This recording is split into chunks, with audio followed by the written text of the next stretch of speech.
Berarti secara historis keorganisasian, Gerakan Pemuda Ansor ini punya andil dalam memerdekakan negara, begitu mungkin maksudnya? Oh ya jelas, ya karena Gerakan Pemuda Ansor ini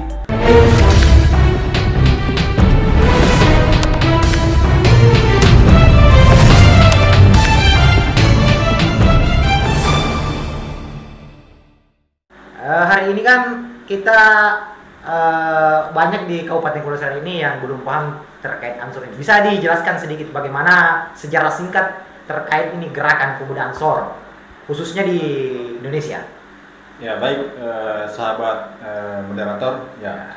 Jadi kalau kita berbicara terkait Ansor dan bagaimana kemudian gerakan yang terjadi di Kabupaten Kepulauan Seribu khususnya Gerakan Pemuda Ansor ini, maka yang perlu kita ketahui pertama adalah sejarah berdirinya Gerakan Pemuda Ansor.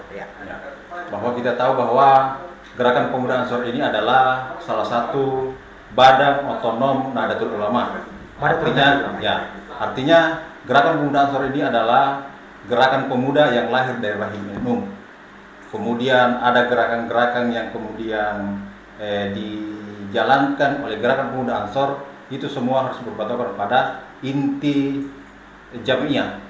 Gerakan-gerakan seperti apa yang dilakukan ini? Misalnya, contohnya adalah bagaimana kemudian pemuda-pemuda NU yang tergabung dalam Gerakan Pemuda Ansor ini mampu kemudian mengaktualisasikan paham, salah satunya paham Ahlussunnah wal Jamaah Nahdiyah.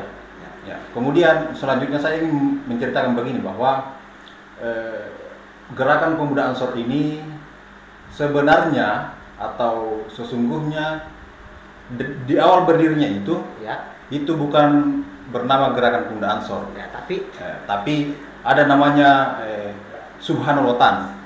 Subhanul-Watan ini didirikan oleh seorang kiai karismatik yang kita kenal dengan Abdul Wahab Hasbullah.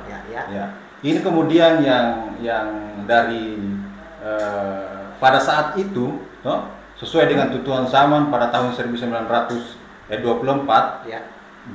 yang kemudian pada saat itu ada gerakan-gerakan dari pemuda yang ada di Indonesia, terbentuknya kayak misalnya Jong Java, Sumatera. Berarti Gerakan Pemuda Ansor ini lahir jauh sebelum negara Indonesia merdeka, seperti itu? Ya, karena secara yang tertulis dalam PDPRT Gerakan Pemuda Ansor yang diakui bahwa Gerakan Pemuda Ansor ini berdiri pada tahun 1934, tepatnya tanggal 24 April itu. Berarti secara historis keorganisasian, Gerakan Pemuda Ansor ini punya andil dalam memerdekakan negara, begitu mungkin maksudnya? Oh ya jelas, ya karena Gerakan Pemuda Ansor ini terbentuk 11 tahun sebelum Indonesia merdeka. 11 tahun sebelum Indonesia merdeka. Jadi ketika ada pergolakan yang terjadi pada tahun 1965 misalnya, kita kenal pemberontakan PKI, maka kader-kader Gerakan Pemuda Ansor itu pasca kemerdekaan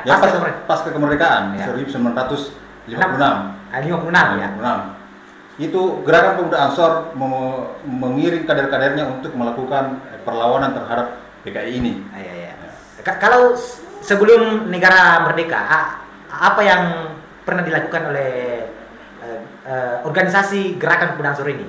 Ya, jadi ketika kita kembali lagi ke awal pembicaraan tadi, bahwa sebenarnya Gerakan Pemuda Ansor ini itu disebut GP Ansor, itu terjadi ketika selesainya agresi militer kedua.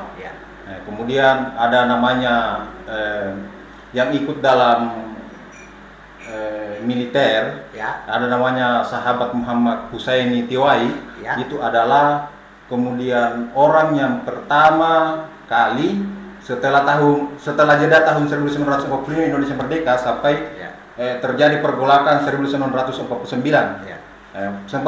Pokoknya semua organisasi kepemudaan yang ada di Indonesia pada waktu itu di rentan tahun itu dia sempat mandek semua, karena terjadi penjajahan Belanda di situ. Berarti nikah masuk ceritanya, nikah? Setelah nikah 1945 itu ada agresi militer kedua, itu nikah. Kemudian setelah itu ada inisiatif dari sahabat Muhammad Husaini ini Ya. untuk kemudian bagaimana kemudian kita membangkitkan lagi semangat Ansor ini. Ya. Kan namanya dulu kan bukan GP Ansor, Ya. Gerakan Pemuda Ansor, tapi Ansor Nahdlatul Ulama atau ANO. ANO ya, ya, ya. ANO. Ya. Kemudian dia panggil semua sahabat-sahabat kayak Muhammad Bakri, Ya. toh, Ya. untuk kemudian membangkitkan dan membentuk sebuah lembaga yang memang cikal bakalnya itu ANO. Ya. Nah, pada saat itu tanggal, kalau tidak salah dia tanggal 17 Desember 1949, Ya. maka ditetapkan bahwa ANO ini berubah nama menjadi Gerakan Pemuda Ansor yang saat ini kita kenal dengan biasa disebut dengan GP Ansor. Ya.